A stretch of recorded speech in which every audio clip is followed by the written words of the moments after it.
Welcome to the Princess and the Bee podcast, the place to be to build your empire as queen of your body, business, and life. I'm your host, Kimberly Spencer, founder of crownyourself.com, and I'm an award-winning coach, Amazon best-selling author, and multi-passionate entrepreneur. Each week, I give you the systems, strategies, and success stories to help you master your mindset, communicate with ease, and triple your productivity so you make the income and the impact you deserve. Imagine this podcast as your weekly spark of inspiration as you take it to the next level with all the bees of your life. Body, business, bank account, boys, and babies. Let's make it rain. Hello, and welcome back to the Princess and the Bee. I am so excited to have you here today because today I have a fantastic lawyer. And I know, if you're thinking oh my gosh, the last thing I want to do is talk to a lawyer. You're going to want to talk to this one if you own a business, because Andrea Sager is a serial entrepreneur who left a big law firm after realizing her true passion was in assisting small business owners. While in law school, she started her first business, a women's clothing boutique. And after she sold her store and began her career as a lawyer, she started Andrea Sager Law, PLLC, a virtual law firm. Though through her company, she provides several different modes of service, from subscription-based to flat fee, contingency fee, hourly, and DIY. Andrea practices exclusively federal law, helping you dream it, grow it, and protect it. She is also a fellow mompreneur to two amazing tiny humans and lives in Houston, Texas. Andrea, thank you so much for coming on to the show. Thank you so much for having me. I'm so happy to be doing this with you. So how did you move from just entrepreneur and your background to getting started as a lawyer? What was the drive behind that? So actually I went to law school, and this is going to sound, you're not going to hear this anywhere else, but I was kind of bored. Most people aren't bored in law school, but in college I was just always on the go doing a million different things. And when I got to law school, I was only doing law school, and I was selling on the side. I was selling on Poshmark on the side, and I wanted to go all in. So I finally went all in, going between my first and second year of law school. So that officially, I guess, started my first business, and I absolutely loved it. My goal was to grow it and then sell it once I graduated, which I was able to do. So once I became an actual attorney, I was able to sell the clothing boutique, and then after spending a little bit of time at a large law firm, I decided I did not like it. I hated it. The one defining moment was when I was trying to bring in a boutique client because she wanted to trademark her brand name. And I was like, yeah, you can come in. The fees are kind of high. She's like, I don't care about the fees. I just want it done. And I had a lot of other boutique owners who were hesitant because of the fees. So I kind of knew that gap was there for, quality legal services for small businesses. And then once I had this client coming in, I had a partner at the firm basically come and give me a hard time about bringing in a quote unquote low quality client. And this was, they were a multi-six-figure client, a great business, awesome boutique.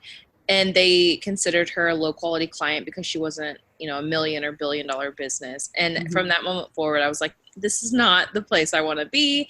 I want to be out there really serving small business owners, because I saw firsthand what they go through of trying to find an attorney and trying to find somebody who won't charge them an arm and a leg, and somebody who will actually work with them and be passionate about working with them. So that's how I transitioned into what I'm doing now. So when you were bored in law school, yeah, I love the fact you're just it was one thing. It was not as enticing because you're so multi-passionate. So how did you zoom in on combining all your passions into supporting small business through law? So I built the connections, all the network of business owners through the boutique. So that was the boutique and then going to law school. Those are the two most the best decisions I could have made, because the law, obviously, it allowed me to become a lawyer, and then the boutique, that really opened me up to the business world and really opened me up to entrepreneurship. And it was kind of my fault going from, owning your own business to working for somebody else at the law firm. So I feel like I set myself up for failure there, but it was still a great experience. I loved working for that firm. Oh, sorry. I did not love working for that firm. I loved getting the experience that I did working at that firm. Mm-hmm. And being able to combine the law and small businesses has really just brought a lot of joy to my life. I was not happy. A year ago is when I actually launched and left the firm. And since then, I've really been able to hone in on my passion, which is really helping small business owners and really figuring out what they need. I love that, because you've been in the trenches of growing a business. So it's not like you're just like straight out of law school and you don't know what it's like to really have a budget and to be aware of like your costs and wanting to keep your costs low and your sales high. And how that is for especially small business owners. So I love the fact that you mentioned that while you weren't the biggest fan of working for a law firm, that like it wasn't really would you say that was your probably most favorite failure, is going back into a work boss environment? Absolutely. Absolutely. It really taught me a lot of what I don't want out of life, because I remember going, like, the weeks leading up to me starting, I was kind of dreading, and I was like, gosh, I don't really want to go work for somebody else. And then once I started, I remember my secretary, she was telling me about some of the other attorneys that she had, because the secretaries had like 4 or 5 attorneys. Mm-hmm. And she was talking about how some attorneys had been at that firm for 40 plus years. And just, I don't know what I guess I had never thought about it, but in my head I was like, I do not want to work at this place for 40 plus years. How boring would that be? You go do the same thing every single day, go into the office and just crank it out. And I was just like, this is not what I want to do.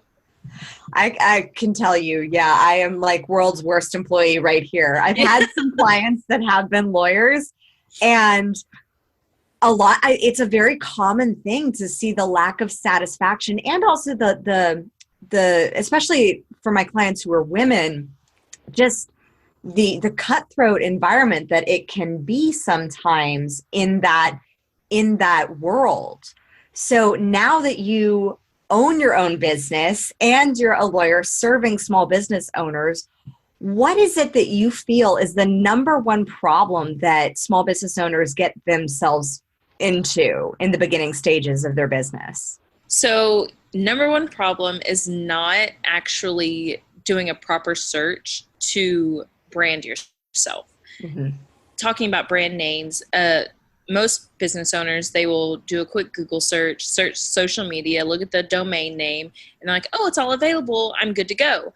And that's not always true. And all these clients, they get down on themselves. I'm like, look, you didn't know. It's so much better to, learn about this problem now before you are, $1 million business and you're really in some crap.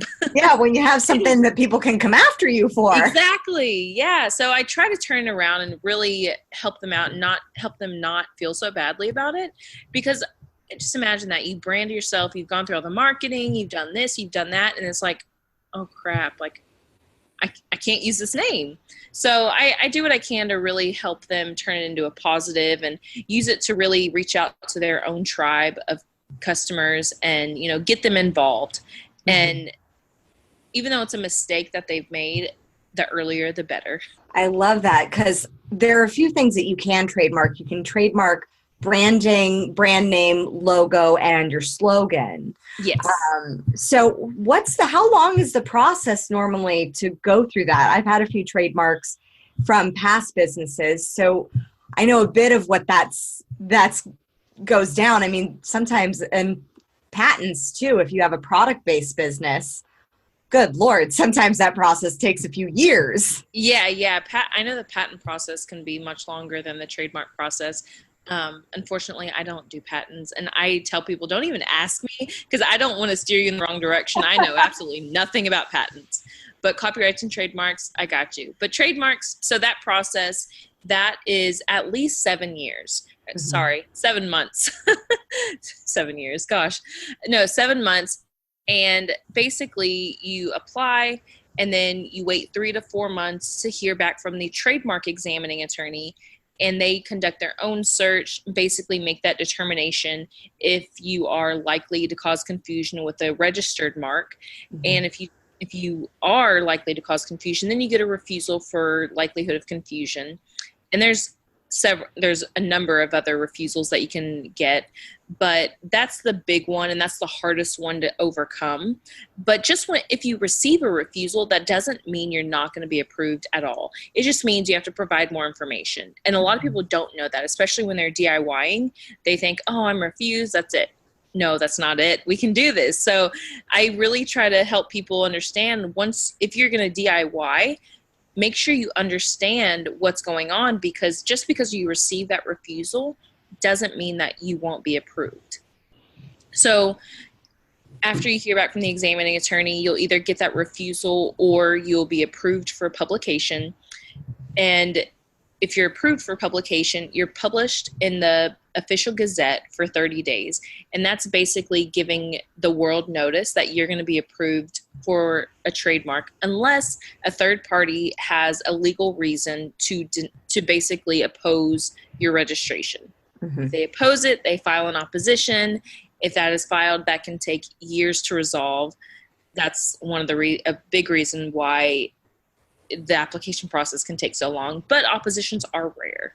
So basically the big holdup is the office action steps, because you have 6 months to respond.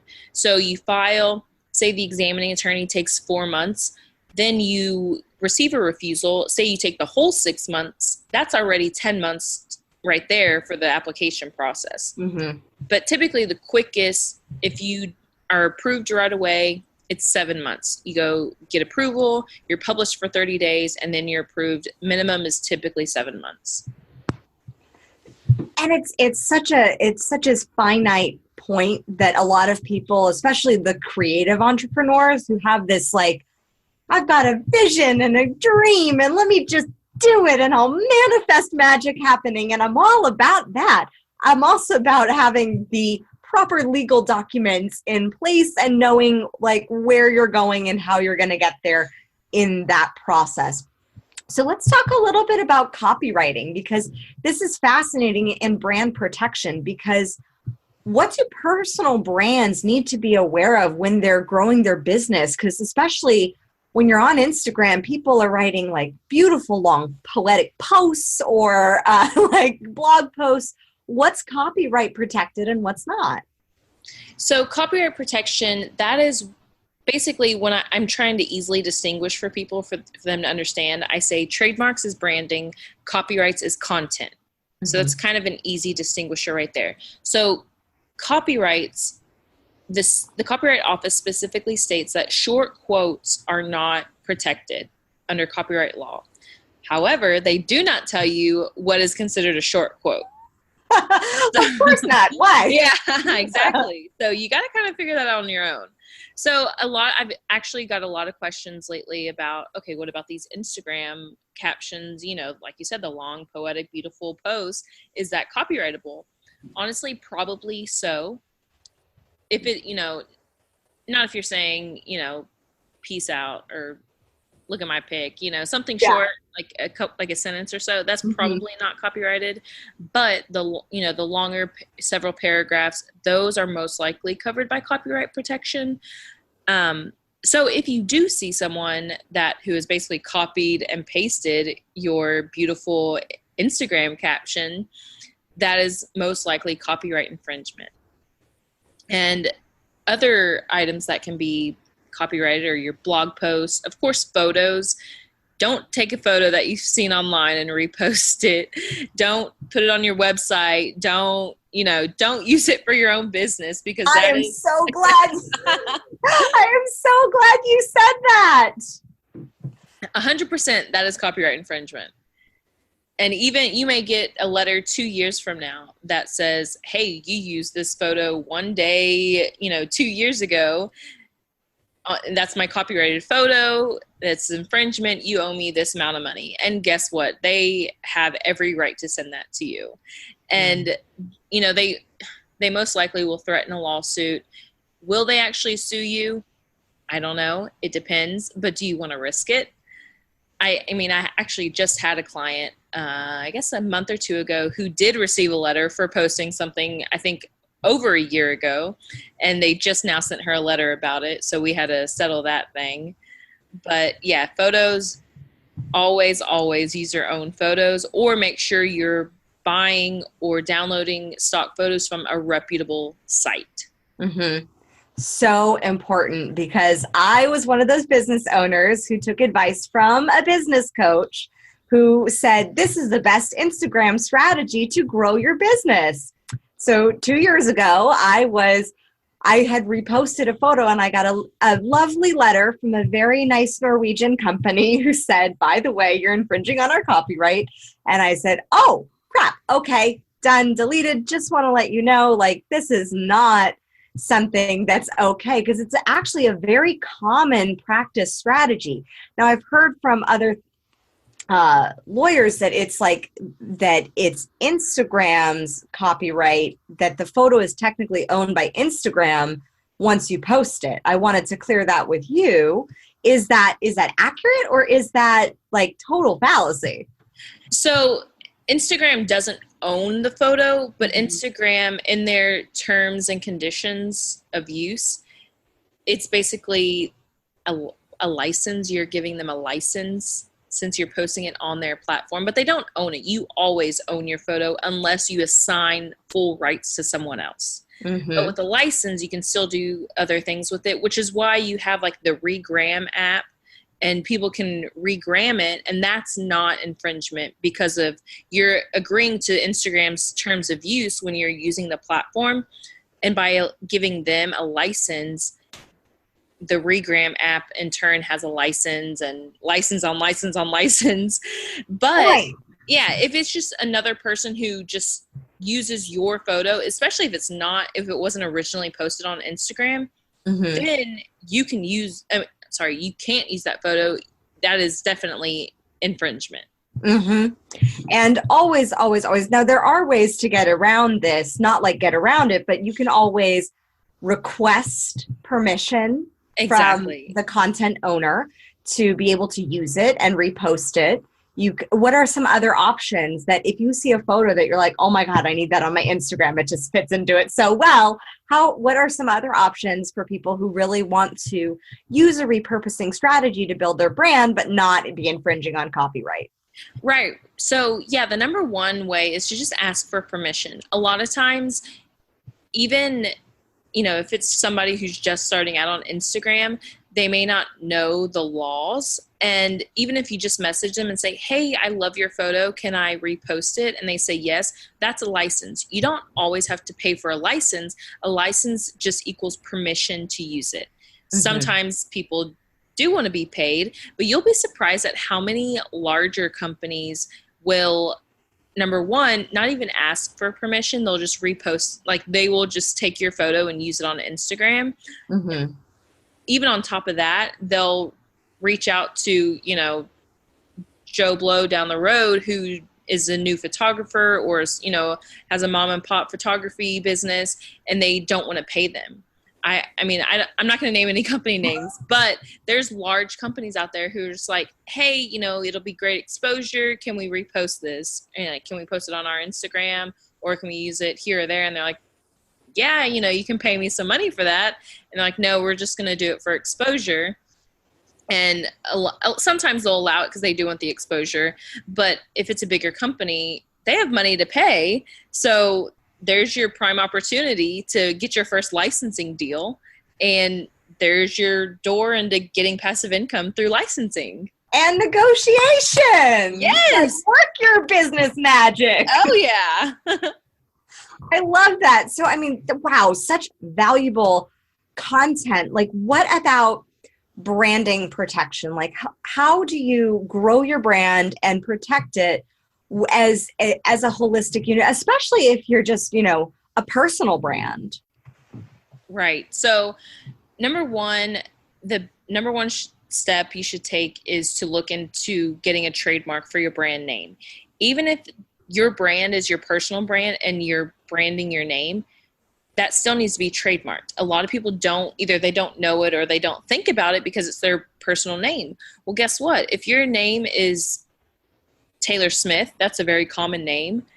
If somebody goes out and trademarks that and you want to conduct business under a similar service, well, guess what? You can't use your name if it's trademarked because they have the trademark to it. So a lot of times I highly, highly, highly suggest it for common names. It still needs to be done for whatever name you have because somebody could still try and go, use that name. Maybe there still is somebody else who has your name, even if it's not very common. So you definitely still want to get the trademark for it, even if it's your brand name, even if your legal name is your brand name. So always trademark as soon as possible because it gets kind of tricky because the first to file the trademark application will be approved, but the first to use the name in business has priority.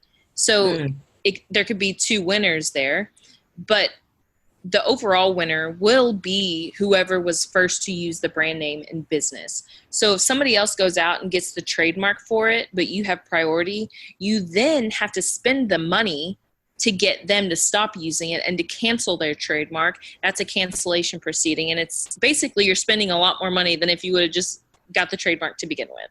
Whew. Ooh, that is powerful. My fellow empire builders, I hope you are listening to this because dang, that is huge. I mean, I have gone through legal proceedings with past businesses and I wish legal negotiations on no human at all. So what, with all of this knowledge that you have, what is really driving you? What's the biggest lesson that you've learned along the way? So I guess what's really driving me is that small businesses need help. That's honestly the biggest driver. And I try to do everything I can. I have a group where I try to go live every once in a while, just giving quick tips because there's so much people don't know that they really need to know. And quite honestly, you don't know what you don't know. So people just don't know that they need to know it. I feel like I'm talking in circles there, but it totally makes sense. It's I heard a fantastic financial guy who said it's not that just speaking on tax law. He said the wealthy because he said so. I forget exactly what he said. He said taxes are for the wealthy or something like that. But he let everybody kind of fill it in at this conference. And he said, no, taxes are for the people who've actually read the tax code. If you go through and you have the knowledge of how to stay and remain wealthy with the knowledge of the tax code, you'll be able to stay and remain wealthy. And so it really does come down to the knowledge that you have in your specific field. And if you don't have that knowledge, then hiring an expert like you who is well versed in the holes in where your business needs a little extra love. Right. And today with, a new online business popping up every 2 seconds, trademarks are becoming so much more important because they used to not be as important because if you just had a local business, they really weren't that big of a deal. But with online businesses, everybody is a global brand. So how are you going to stop if you're located in Florida? You're not going to be able to stop someone in Seattle who is using the same business name as you or a similar name unless you have a registration. So that's why it's getting so much more important to protect your brand and to get those trademarks because everybody is pretty much a global brand today. That is true. That's one of the top things I teach my clients is we are all walking brands in some way, shape, or form. Sorry, the Taylor Smithes of the world. You might have to find a new name, or the Kim Kardashian-ishes, Yeah. You'll have to find a new name for your business. but those small details will help refine, especially when you're playing business for the long term. Exactly. Especially when you're going all in and saying, this is my business, I am going all in, this is what I want to do, this is my soul's mission and purpose, and you go all in. Investing in a lawyer or someone like Andrea, who is a lawyer, obviously, but investing in a lawyer is a necessity to be able to really grow. So I just want to impart that to you if that's something that you've ever questioned on, like, because a lot of times we think that, we don't need a lawyer until we get in trouble, right? Yes, that's, oh my gosh. I try to tell, whenever I have a platform that I'm able to reach people, I try to get across the fact that you will spend so much less money if you are proactive. And people just want to wait till there's an issue, which I totally understand. I totally get it, because it's like, why am I going to waste the money if it's not an issue down the road? Okay, well, it's just like, it's insurance. Why would you want to spend 10 times more money down the road instead of spending it now and being protected for the long haul? It's just, I totally understand. I totally get it. But now that I'm on the other side of things, it's just like, I wish I could just shake you and make you understand this. Andrea is virtually shaking every single one of you listening to this. Like, she is literally shaking in order to get this message through. So looking at that, how can you empower small business owners to really step up and plug in those holes where they might have otherwise not thought of? So I actually wasn't going to mention this, but I'm working on a new subscription. I am actually going to be offering a $95 per month subscription, legal services, and that will cover basically that will be your insurance and your go-to to get any questions answered about legal issues. Basically, it's unlimited calls, emails, document review. So you get a contract and it's like, I don't know if I should sign this. What should I be aware of? What the heck? What am I looking for here? You send that over to me and my team. We take a quick look and let you know it's good to go, or, hey, you need to ask about this, ask about that. And then I'm also creating an actual membership component with content, because like I said, you don't know what you don't know. So it'll be videos of teaching copyrights, trademarks, all that fun stuff, laying the foundation to where people can start to really understand, oh, wow, okay, I really do need to protect this. I really do need to protect that. Oh, my goodness. And that is a killer deal. Like, that $95, and you can save your butt in thousands and thousands of dollars in legal fees. And I can tell you, because it's not fun when you pay those bills. Yeah, it is not. No, it's not at all. So that's why I'm hoping that will be able to really help small business owners even more, because I get a lot of phone calls, and at this point I'm basically charging for the phone calls because they're one-off phone calls, and I have to bring them in and do all the onboarding and all that fun, not so fun stuff. So I'm hoping this will really streamline things for clients, and they will be able to just, instead of, spending $1,000 to, solve this issue or that issue, we can get it quickly resolved with maybe a quick email or a phone call. And that's all covered under the plan. Oh my goodness. That's a kick-ass deal. So we will definitely link to that in the show notes so that you can jump on. You're just going to be so flooded with people who really need this. I'm ready. Let's do it. Because it is just, that is a kick-ass deal. And I can tell you, because I've worked with lawyers in the past, and that is a crazy deal for what she is offering. So I'm curious, let's shift gears just a little bit. And how do you think that being a woman has helped you in your career as an attorney, both back when you were doing it at a firm and now? So I feel like, honestly, just being a woman because I've always known, like, oh, you got to work so much harder. You got to, really set yourself apart. So I've really just always tried to kick butt at whatever I do. Even so, in college, I did ROTC, and I was, for most of the program, I was one of two women in the program, and I basically kicked all the guys' ass and everything that we did. So Good for you. and honestly, that's where I met my husband, was in ROTC, and they didn't hate me, but they all knew that I was not someone to be messed with. And just from all of that, just from being a woman in generally male dominated areas and industries, the army, law, all of that is just certainly male dominated. So I've always known, you've got to set yourself apart. So that's really just been my drive of being able to compete with the guys and not necessarily be better than the guys, but being able to compete with them. Mm-hmm. Mm-hmm.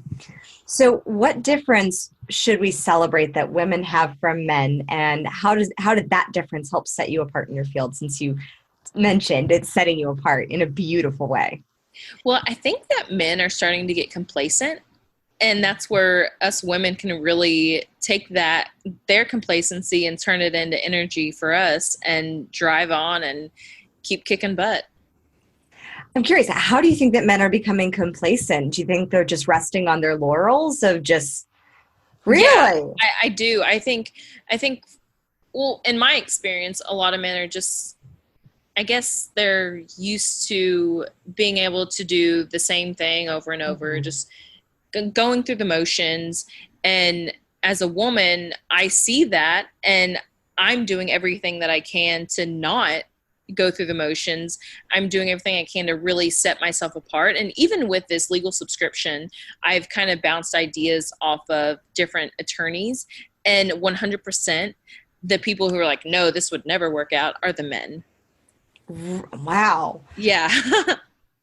Good thing you're not listening to them, because from an entrepreneur's perspective, I can tell you that your subscription program is ridiculously awesome, and it's going to be so awesome for you and for every single one of your clients. I actually want information about it, because it's like what you said, you don't know what you don't know. And it's the people who are successful who either have people on their team who know what they don't know. It's like what Henry Ford said. There was a great story of Henry Ford, and who, had no college education, and he had his whole team, and somebody said, oh, you don't know how to do that? He said, no, I pay someone who knows how to do that. Basically. So what is one quality that men in your industry can learn from women? Let's see. One quality. I mean, they all work hard. There's no doubt about that. They wouldn't get to where they were if they weren't working hard. But I think persistence, I think that's really one quality. Not just I feel like that's such a lame answer, though. I'm trying to think of something really good. Yeah, we have virtual whiteout. Okay, yeah, there we go. Yeah, wipe that out, because I feel like persistence is just a lame answer for that. So a quality that, sorry, say it again. Well, what is one quality that men in your industry could really learn from women? Like, what's something that we have as women that could be a tool, a practice? It could be an emotional thing. It could be something that they could really tap into a little bit more that women just have maybe more innately. Well, again, I think it's just the drive that women have for knowing that we've been quote unquote behind. And we just have that drive to not be behind, whether we were behind or not. We still have that drive to be better than we were in the past, to be better than everybody. Not that I'm saying, oh, I'm better than everybody, but I have that drive to want to be the best. Mm-hmm. And and it may just be my experience, but in my experience, I just see that women have that drive a lot more than men. I think I totally agree. Like, when I've seen women that didn't have it, but when I see women, because I have that very similar drive within me, it is like, my husband calls me a hurricane. He's like, oh, just like hurricane is coming through. Like, just step back. So who would you say is one of your favorite female role models that's really helped light the way for you? Oh, gosh. If any. I know. I'm trying to think. I don't know if there's, there's not really any attorney role models. So I don't know if it was supposed to be an attorney. Um, let's see. I don't know. That's a good question. Female role models. Let's see. I don't know. Because really I get my drive really just from wanting to better my family and get them to where we aren't right now. And I feel like that just comes from within. But as far as role, I should totally have an answer. And you know what? I'll probably get off this call and I'll be like, oh, that's who it was. Oh, I've had that so many times. It, like, for me, a lot of my role models from early on were fictional. So No, okay, I do know. Okay, so totally not within my industry, but Amy Porterfield, I have gained so much knowledge from her. I've done a course with her, but I feel like she has really revolutionized online entrepreneurs, and she has really been able to be that front runner for whether it be stay-at-home moms or just anybody really wanting to be an online entrepreneur. She has really, really been that front runner, and she definitely has that drive. And I've listened to her podcast for probably, gosh, I know since 2015. Mm-hmm. And she has always been my go-to for inspiration. And she would definitely be my role model. I love Amy Porterfield. Yeah. Big team Amy. Like, a lot of my marketing, that's where I learned it from. Yes. She's just so learned, so skilled, and she really breaks it down into really tangible processes that you can just implement. Absolutely. It makes it really simple. So I highly recommend her podcast. So let's douse some rapid fire. Are you ready?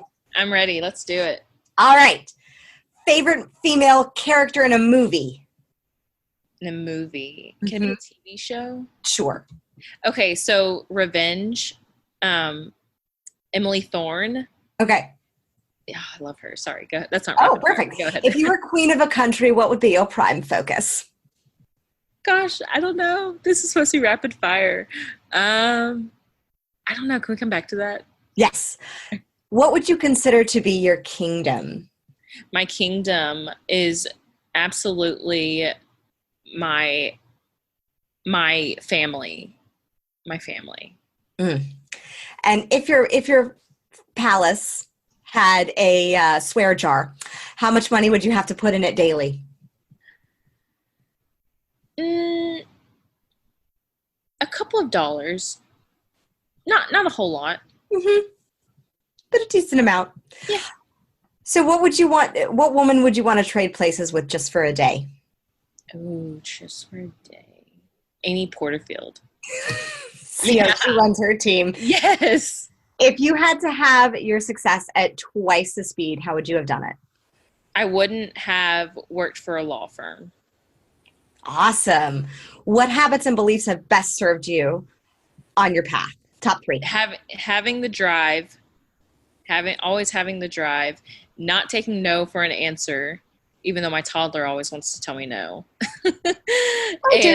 Yeah. So persistence, not taking no for an answer, and just always finding a way, which goes with not taking no for an answer, but just always finding a way. If I get a no, it's just not right now, or find a different way. What message do you want to share with the world? So I always love the message that everything happens for a reason. I actually have it tattooed on me. Do you really? Yeah, I do. So that's really what I love more than anything, because when something happens, I'm just like, gosh, why did that just happen to me? And it's just like, okay, there's a reason for it. Mm-hmm.